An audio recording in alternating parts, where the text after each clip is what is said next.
दिनांक 21 अक्टूबर को पुलिस आयुक्तालय द्वारा पुलिस स्मृति दिन मनाया जाता है। महानगर में पुलिस ग्राउंड पर प्रमुख अतिथि वी.प. पाटकर की उपस्थिति में सुबह 8 बजे फरज बजाते शहीद हुए पुलिस कर्मियों की स्मृति में उन्हें मानवंदना देते नम आंखों से याद किया गया। आदरांजलि दी गई। विभागीय नियम अनुसार शोक शस्त्र, नाम वाचन, पुष्प चक्र अर्पण, जनरल सैल्यूट, स्मृति प्रत्यर्थ 3 फायर व लास्ट पोस्ट सलामी दी गई। समाचार संकलन अशोक भाई जोशी। गस्त घालीत असताना अकस्मात त्यांच्यावर हमला झाला।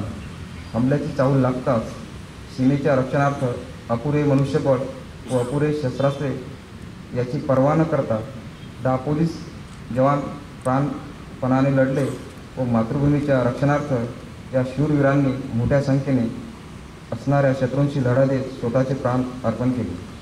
तब्बल 24 दिवसानंतर म्हणजे दिनांक 13 नोव्हेंबर 1959 रोजी चीनने या वीर पोलीस जवानांचे मृतदेह भारताच्या स्वाधीन केले। तेव्हा सारा देश हळहळला। हॉट स्प्रिंग येथे ज्या ठिकाणी या शूरवीरांनी प्राणार्पण केले तेथे संपूर्ण भारतातल्या पोलिसांनी या वीरांचे स्मारक उभारले।